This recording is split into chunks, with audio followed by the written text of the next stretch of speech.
Eric Rohmer interviews, edited by Fiona Handyside.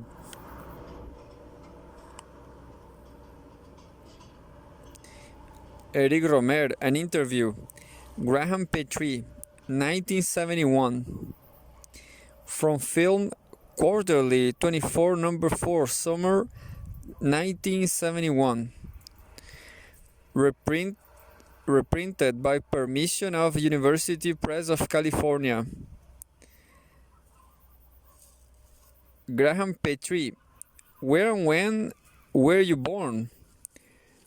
Eric Rohmer, what I say most often, and I don't want to stake my life that is true, is that I was born at Nancy on April 4, 1923. Sometimes I give other dates, but if you use that, only you will be in agreement with other biographers. It was certainly 1923. Rohmer was in fact born in 1920. Editor's note. GP. Graham Petrie. Have you always been interested in cinema?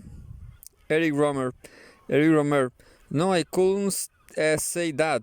I became interested in cinema very late when I was a student. Up till then, I despised the cinema.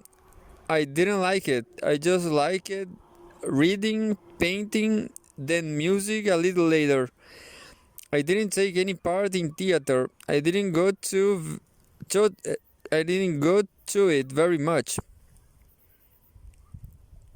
I liked classical French theater, Racine, Corneille, Molière, but to read it rather than see it.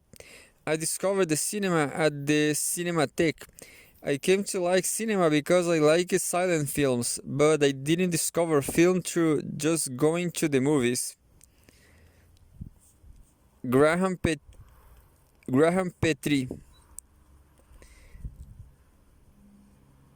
And then you began to write for Carrières du Cinéma. Eric Rohmer. When I discovered the silent film, then I wanted to make films. I tried to make amateur films, but it didn't have any money.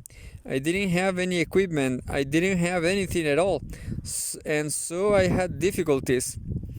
I joined film societies and got involved in organizing this, and I made friends there. And with these friends, we had the idea, we were all very young then, of publishing a film society bulletin, and then we wanted to start a critical review. It was at the time when Le Crème François had just folded up, and there was no weekly film journal.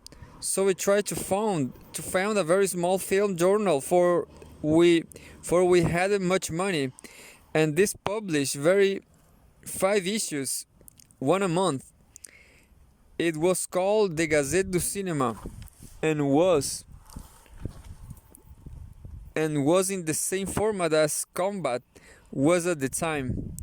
And those who wrote for that review, besides myself, were Jacques Rivet, who published his first article there, and also Jean-Luc Godard published his first article there. I don't think Truffaut wrote for it, but he was one of our friends. As for Chabrol, he didn't write for it either, though I knew him by then. And after the Gazette du Cinéma, there was a review called Revue du Cinéma after the war, which has gone through various stages. There was a first series of the Revue du Cinéma in the 30s. It was founded by a critic called Jean-Georges Auriol. Then it disappeared, and it reappeared after the war. Published by Gallimard, and André Bazin wrote for this Revue du Cinéma, and the editor was Jacques Daniel Valcroze. Then Gallimard stopped publishing, and stopped publishing it, and moreover, Jean-Georges Auriol died in an accident. So Jacques Doniol Valcroze and André Bazin decided to start another film review with the help of a distributor in Paris called Leonide de Cayeme, who acted as a sleeping partner. So they began to publish Carrières du Cinéma. They wanted to keep the title Revue du Cinéma, but as that still belonged to Gallimard, they couldn't. At first, a good many very different kinds of people started off writing for that review. There was a title core of young men who were known as the Young Turks because they had rather violent ideas, and these were François Truffaut, Jacques Rivette, Jean-Luc Godard, Claude Chabrol, and myself. And André Bazin called us each Coco Hawksians because we admire both Hitchcock and Hawks. I made my debut as a critic as one of this title of this little group. On the whole, we were very unified because we had very similar tastes. Then Truffaut wrote a very violent article for Carrières du Cinéma attacking the French quality cinema. People like Austin Lara, René Clement, and so on. A weekly magazine called Arts noticed this article and asked François Truffaut to become its film critic, or at least to do some film criticism for it. Truffaut was still very young, only 21 or 22, and he became the film critic for Arts. And as there were plenty of films to write about, and he couldn't handle them all himself, he called on his friends, and most of the Carrières people lend a hand, especially myself. And for a time, Truffaut and I did the film review for Arts. At this time, the Carrières people were spreading out into all magazines. André Bazin was writing for the Nouvel Observateur.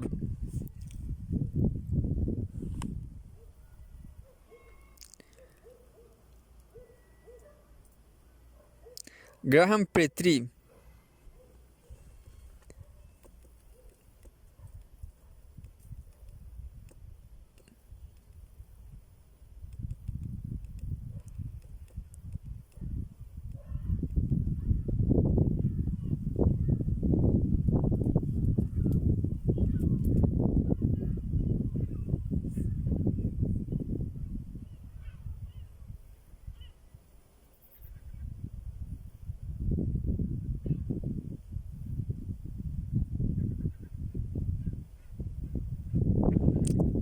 Graham Petrie.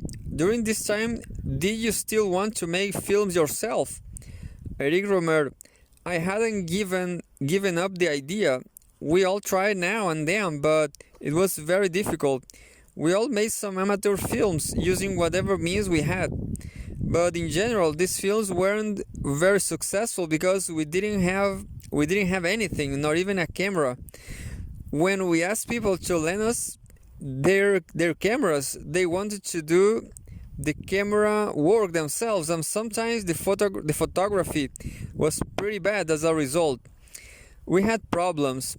Then my own story gets involved with that of the Nouvelle Vague, at least with the most important part of it, because most of the Nouvelle Vague people were also Carrières people.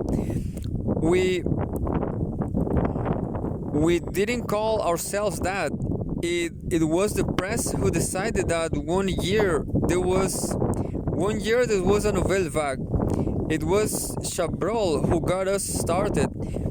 He has succeeded in making a film, Le Beau Serge, all on his own without having known anything before, by setting up his own production company with money of his own. He was very worried because the film almost didn't get released, and if it hadn't, then the adventure of the Nouvelle Vague might have stopped there. But he succeeded in making the film and even in making another one, Les Cousins, because the first film impressed the committee that gave out subsidies, and so he got a subsidy to make another one, and then the first one was released and was a big success. Then a little after, Chabrol came to force Les 400 Coups, though this wasn't his first film and he had already made a short in 35mm, Les Mistons. Then, or even a little before that, in an almost desperate attempt, for he had practically no money, nothing but the film stock itself. Rivet made Paris known apartment, but he too had previously made a short film, Le Coupe du Berger. I too made some 16mm films, and my first real film was produced by Chabrol's production company in 1959, a year after Les Cousins, and that was Les Cinq du Lion. And at the same time, Godard made A Bout de Souffle, but he turned it to a producer outside the Cahiers group, Georges de Beauregard, and that's how he met Raoul Coulthard. So that's how I got started at the same time as what came to be called the Nouvelle Vague. Graham Petrie, I've heard that you recently re-edited Les Cinq du Lion, that the producer had made some cuts in it when it was first released. Eric Rohmer, no. What happened was that I made the film as I wanted to. It was produced by Chabrol, but for personal reasons, family reasons, he had to give up the company to someone else. The person who was managing the company didn't like the film. He thought it was too long, and he cut it. So there is in existence a shortened version of Les Cinq du Lion, to which I objected, but I couldn't take the matter to court, and I settled for a compromise by which this version could be distributed in the provinces, but in our cinemas and abroad only my version was to be shown. And as the film in fact was shown only in art cinemas, I was really the winner. Les Films du Lausanne have now bought the rights to the film, and if we find a copy of the shortened version of the film, we have the right to destroy it. So the only version of Les Cinq du Lion which is valid is the one that lasts 1 hour and 40 minutes with music by Louis Sagar. But the version that was shown in London, I'm told, and this was contrary to the agreement we made, is the shortened version, which is 1 hour 25 minutes long and has symphonic music by Brahms. And that isn't my version of the film, it's the producer's one. Graham Petrie. And then you began your series of Contes Moreau with 2 films in 16mm. Eric Rohmer, yes, the first 2 are in 16mm.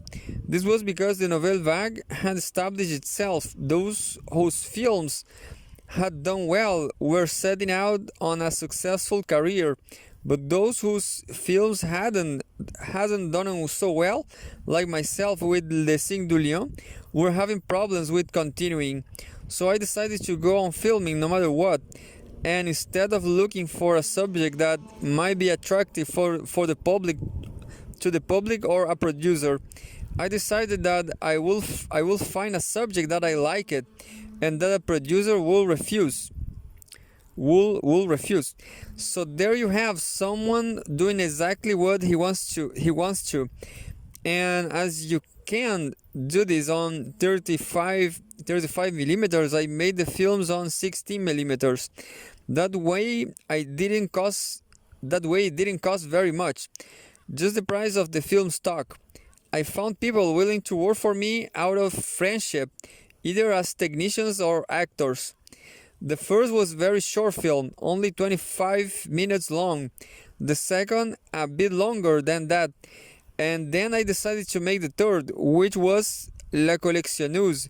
And I realized that as long as you were economical with the amount of film you used, it wouldn't really cost much more to do it on 35 millimeters, especially if you use color. Fortunately, I met a friend who could advance me enough to pay for film stock, and we used 5,000 millimeters for a film that ended up 2,500 meters long.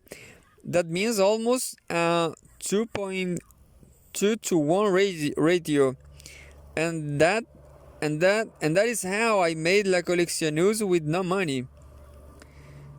Graham Petrie, can you tell me something about the subject matter of these first two films? Eric Rohmer, in the first two, Conte Moreau, I'm telling the story of a young man who meets up with a young girl or woman at that time when he is looking for another woman. You find this idea very clearly in the first film, which is about a boy who sees a girl in the street and falls in love with her but doesn't know how to become acquainted with her. He tries to follow her to find out where she lives, but loses track of her. So he makes up his mind to make a systematic search for her. And as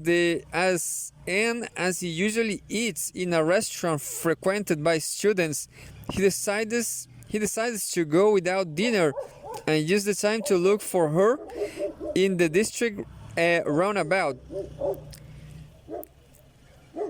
And as he gets hungry, he starts going into baker's shop every day and buys some cakes to eat while he's exploring the area.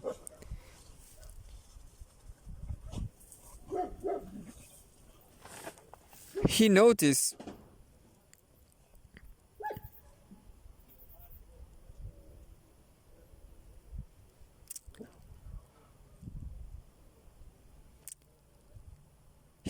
that the assistant in the shop is becoming interested in him, perhaps falling in love, and as he is getting a bit bored, he starts flirting with her. He gets caught up in the game he's playing with her and finally makes a date with her, just to see what will happen. But just as he's going to meet her, he comes across the first girl, the one he'll see right at the beginning of the story, who lives just opposite the bakers, but had sprained her ankle and couldn't go out, which is why he hadn't seen her. She had seen him going there every day, but thinking that he knew where she lived, she assumed that he just went in there just that she would notice him. She doesn't know anything about the girl in the bakery. It's a very silly story and an anecdote really. The second film is a little more complex because it lasts longer. It's the story of a young boy who has a great admiration for one of his friends, a student. He's younger than him and rather dominated by him. At the same time, he holds it against the other that he sees him a lot with girls he doesn't like very much. For example, the other one has a girl that he doesn't like. She's not even a student. He has a job in an office, and he finds this a bit vulgar. The friend neglects her. He wants to get rid of her, and this girl who is in love with his friend attaches herself to him and begins to flirt with him just because of his friendship with the one she really likes, and he wants to get rid of her too, and can't.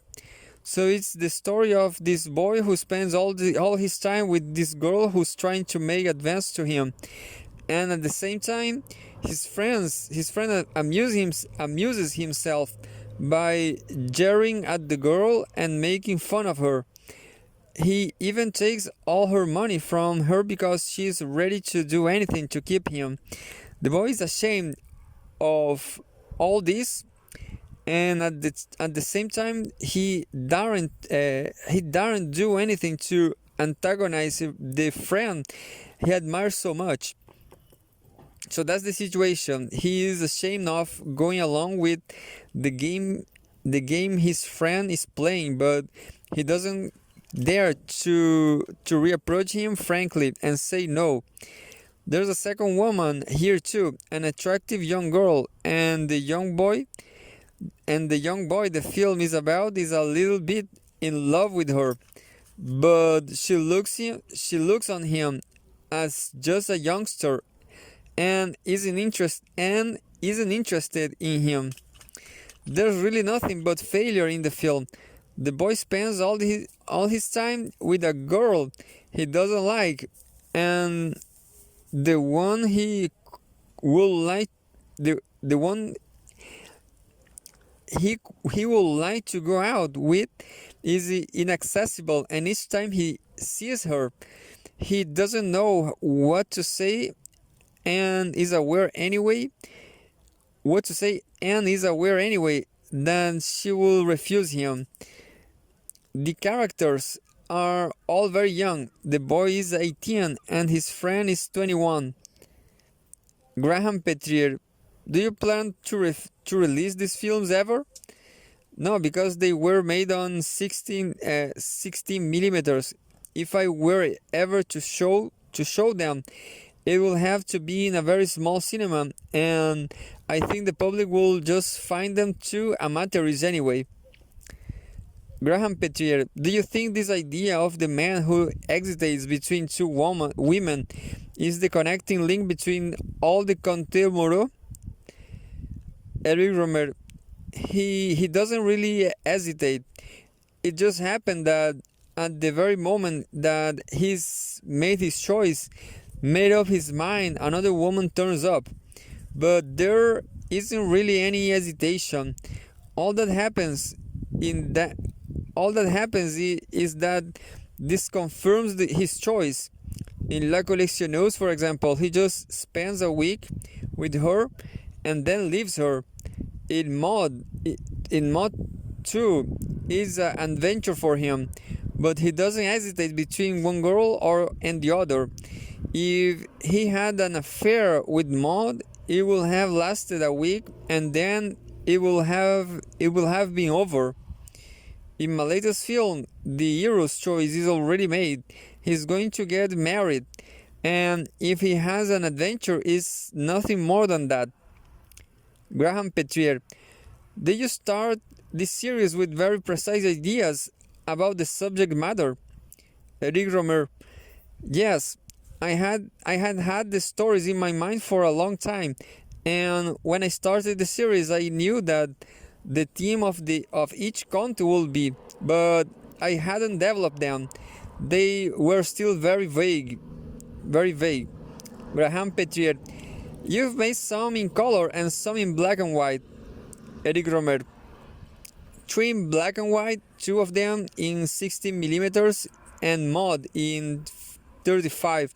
La Collectioneuse and Le Genou de Cléry are in color, and the final one, for which I haven't decided on a title yet, will be 2. I haven't written the script for it yet. I'm still thinking about it. Graham Petrie, what did you choose?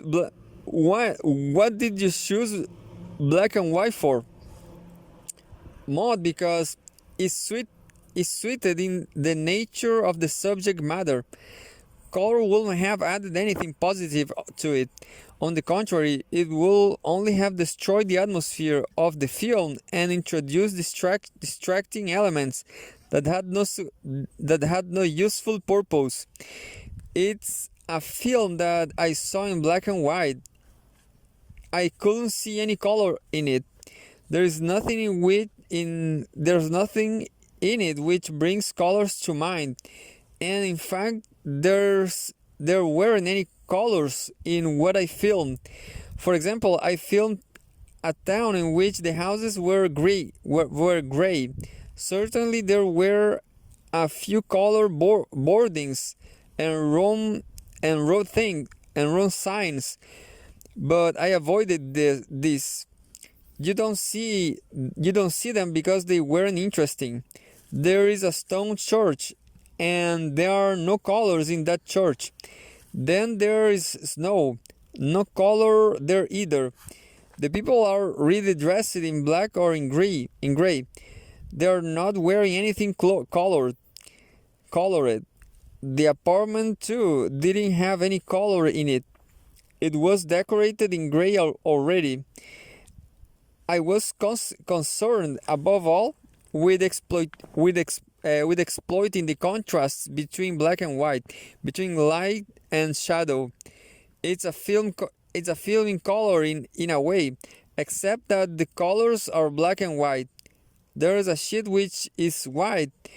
It's no colorless. It's white in the same way the snow is white in a positive way. Whereas if I had shot it in color, it wouldn't have been white anymore. It would have been smudged, and I wanted it really white. Graham Petrie, so you don't agree with directors like Antonioni who say it's no longer possible to make films in black and white, and that all films should be in color? Eric Rohmer, I will agree that nowadays the normal thing will be to make films in color, and it might seem a bit archaic to film in black and white, and yet I don't agree really. I think that man has a very strong feeling for black and white. It doesn't just exist in photography. Is there drawings of and engravings too? Painters created pictures in color, but they also worked in black and white for drawings and engravings in order to create a certain effect. As a result, I think that black and white is now accepted by the public, and so I think that people are wrong when they say that black and white is impossible nowadays. It's a very curious phenomenon. I think that black and white will always exist, even if it's true that it will be an exception and the use of color will be standard. However, it's quite certain that at the moment filmmakers aren't particularly inspired by colors. Most films in color have the same banal look about them and might as well be in black and white. Color adds nothing to them.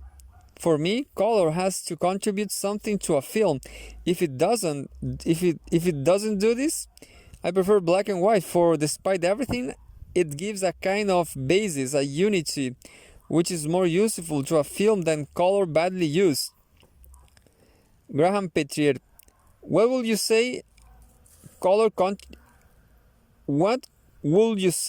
contributes to La Collectionneuse and Les Genoux Déclarés? Eric Rohmer, I didn't use color as a dramatic element as some filmmakers have done. For me, it's something inherent in the film as a whole. I think that in La Collectionneuse, color above all heightens the sense of reality and increases the immediacy of the settings. In this film, color acts in an indirect way. It's not direct, and there aren't any color effects as there are, for example, in Bergman's most recent film.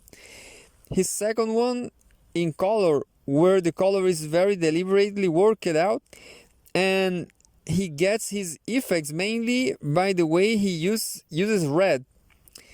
I've never tried for dramatic effects of this kind, but for example, the sense of time, evening, morning, and so on, can be rendered in a much more precise way through color. Color can also give a stronger sense of warmth, of heat.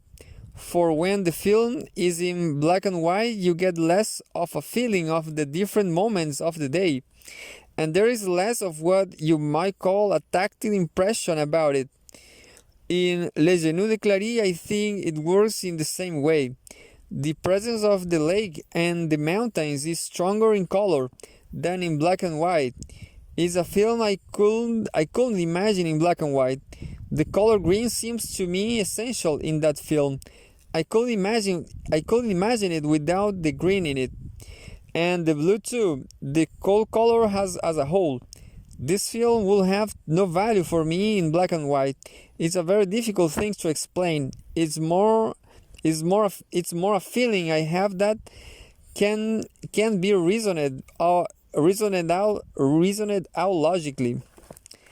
Graham Petrie, what exactly do you mean by the word moral in the title of these series films? Eric Rohmer, in French there is a word moraliste that I don't think has any equivalent in English. It doesn't really have much connection with the word moral.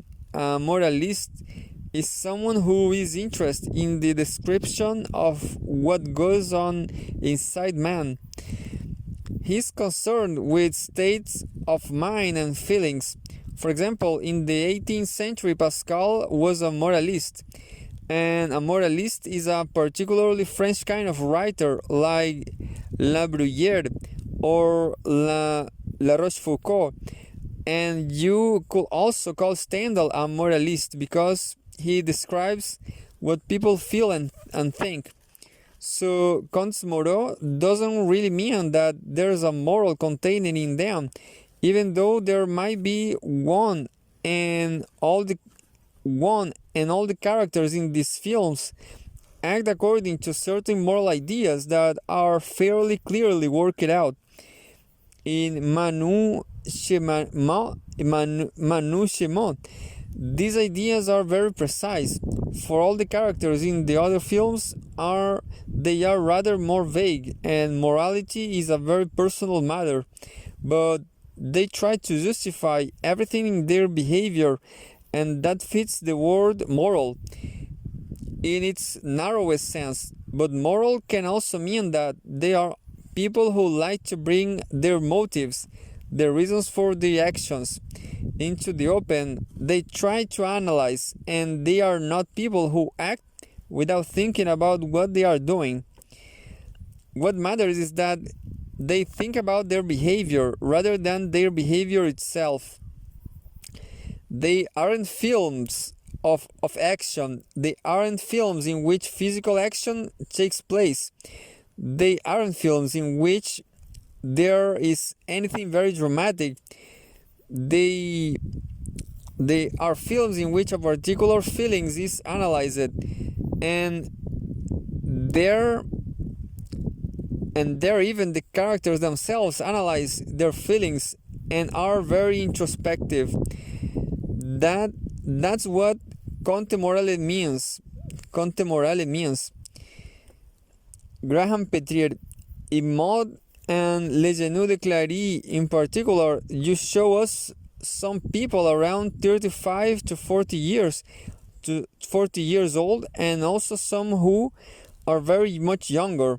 Do you think there is now a real disparity between these age groups in the way that people often talk of the new generation having a completely different set of customs and moral values? Eric Rohmer, my films are pure works of fiction. I don't claim to be a sociologist. I am an and I'm not making investigations of or collecting statistics. I simply take particular cases that I have invested myself. They aren't meant to be scientific, and they are works of imagination. Personally, I've never believed very much in the idea of a difference between age groups.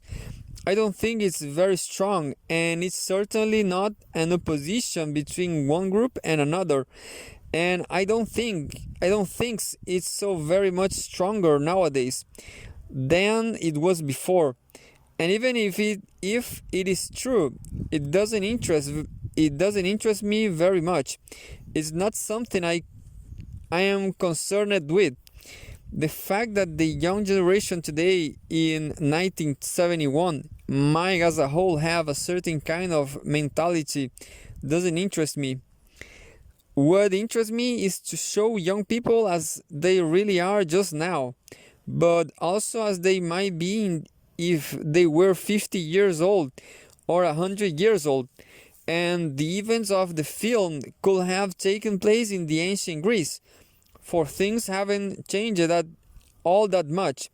For me, what is interesting is mankind is what is permanent and eternal and doesn't change, rather than what changes, and that's what I'm interested in showing.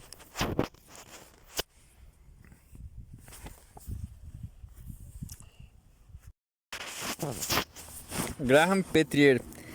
I read in an interview in Les Nouvelles Littéraires that once you had finished this series, you planned to do something completely different, perhaps a film with a historical setting. Eric Rohmer. No, I didn't really mean that. Certainly, once I finished the Conde Moreau, I want to do something else. I want to have a change, and I don't want to go on, and I want to go on with them. I will do 6, that's all. And I still want to go, but I don't know what I will do next. Graham Petrier, you've done some work for television, haven't you? Eric Rohmer, no, I've worked for educational television, which is rather different. Television itself is intended for a huge audience, but educational television is intended for a very restricted public, because until now there was a lot of difficulty in even finding an audience. There were very few television sets in schools, and they weren't available in every classroom. Now, with the coming of cassettes, things will change. I did some educational films on different subjects, just as other people did documentaries, and what I found very interesting was that I learned a great deal, and I was free to do what I wanted, and I was on my own. I wrote the scripts as well as filming them.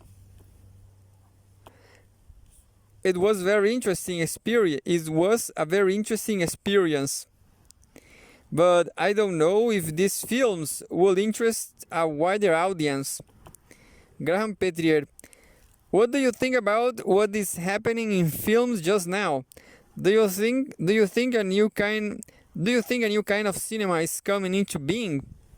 Eric Rohmer, I have no idea. There might be people who are creating a new kind of cinema, but you have to ask how new it really is. If it doesn't just form a part of the eternal avant-garde, which sometimes just discovers ideas that were avant-garde years ago.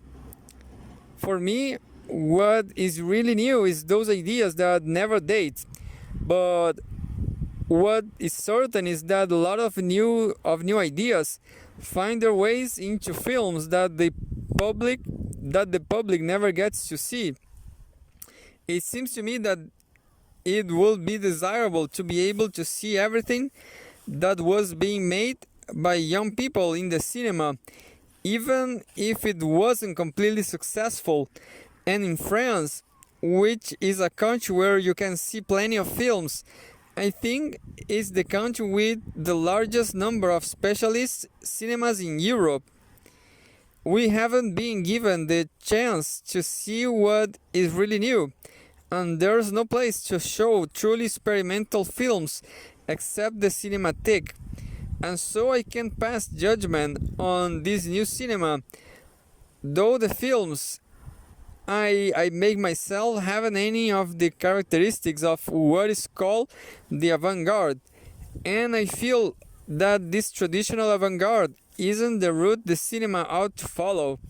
But I don't know very much about this new cinema, especially the young American cinema. I don't want to judge it. I make films that are right for me, and other people have their own ways to follow. What I want is for everyone to be able to take his own way and find his own public. But I go very seldom to the cinema. I don't write criticism anymore, and I don't have enough knowledge to reply properly to your question. Graham Petrie, have you ever wanted to make a film in the United States? Eric Rohmer, no. First of all, I don't speak English, and I couldn't work in a country where I don't know the language. And I want to show the reality of life in France. I don't want to deal with a way of life I don't understand. And at the pinch, I could make a documentary about life in a foreign country, but that's a different matter. Also, I have a very personal way of working and in France I have a great deal of freedom in this respect. I work with an extremely small crew. I have no assistant director, no script girl, and I take care of the continuity myself. Perhaps I make the mistakes and put an ashtray here when it should be there, but that's just too bad. And as usually there are no special clothes for the actors and few projects of special importance. In the long run, there are no problems with this way of working. I use very few technicians because there are very few camera movements, but those technicians that I have are excellent, even though there aren't many of them. In other countries, you have crews that are quite terrifying.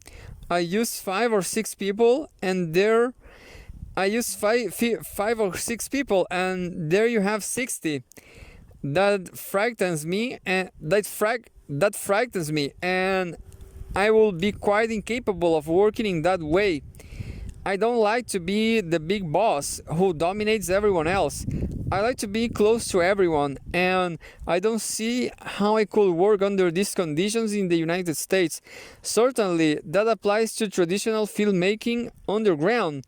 Films will be a different matter, but I can show on the screen only those things I know about. And I think that there's still a lot of deal to and I think that there's still a lot to deal with in France. There's the question of language too. I place a lot of importance on speech, on style, on voice quality and information, and it's very important. The French language counts for a great deal in my films. I'm a writer too. I write my own scripts, and as a writer, the French language is important to me. I couldn't write something and give it to someone else to translate. For my own author, for my own author in my films, so I could only make films in France. Graham Petrie, what films or directors have most influenced on your own in style or themes? Eric Rohmer, silent films above all. Though I don't know how direct the influence is. People say that there is a lot of talk in my films, that I express myself through speech rather than images, and yet in actual fact I learn about cinema by seeing the films of Griffin, Stroheim and Murnau, and even the silent comedies. That's how I learned about cinema.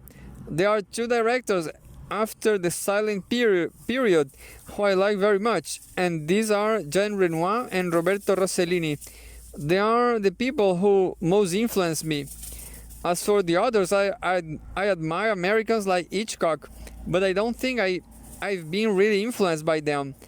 If I have, it's quite unconsciously. I can tell you whom I admire, but influence is a very different matter. For sometimes you don't even know yourself who was influenced you, and I'm perhaps not the right person to talk about it. Graham Petrie, do you prefer to work for a small audience that will appreciate what you are doing rather than for a large public? Eric Rohmer, yes, certainly. If it depended only on me, instead of attracting people to my films, I will try to drive them away. I will tell them the films are more difficult than they really are, because I don't like to deceive people.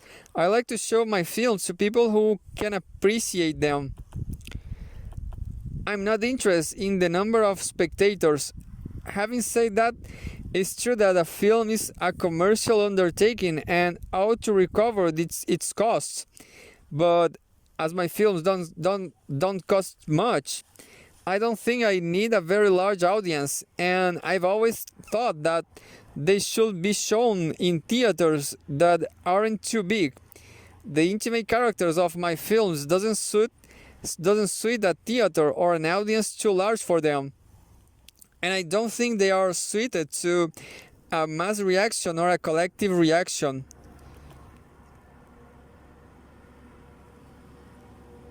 It's better if the spectator feels he is experiencing a completely personal reaction to it.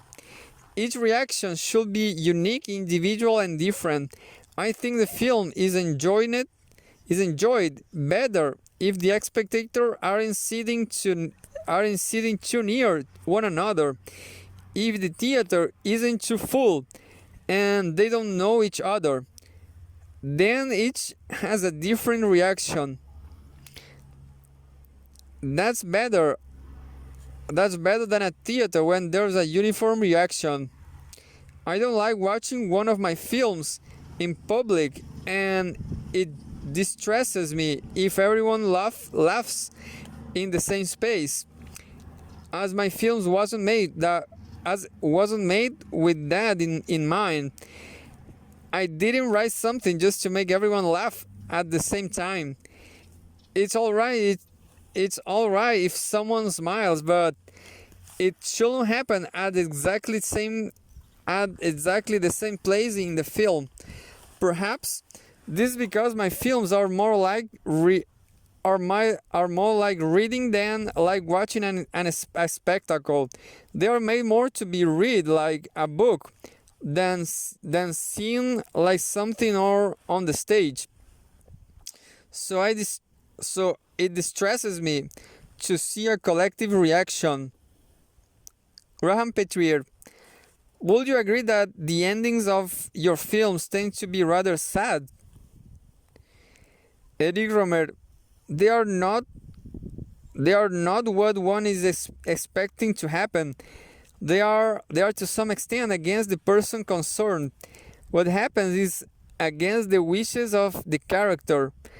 It's a kind of disillusionment, a conflict, not exactly a failure on his part, but a disillusionment. The character has made a mistake. He realized that has created an illusion for himself. He had created a kind of world for himself, with himself at the center, and it all seemed perfectly logical that he should be the ruler of the or the god of this world. Everything seemed very simple, and all my characters are a bit obsessed with logic. They have a system and principles, and they build up a world that can be explained by this system. And then the conclusion of the film demolishes their system and their illusions collapse. It's not exactly happy, but that's what the film are all about. Translated by Graham Petrie.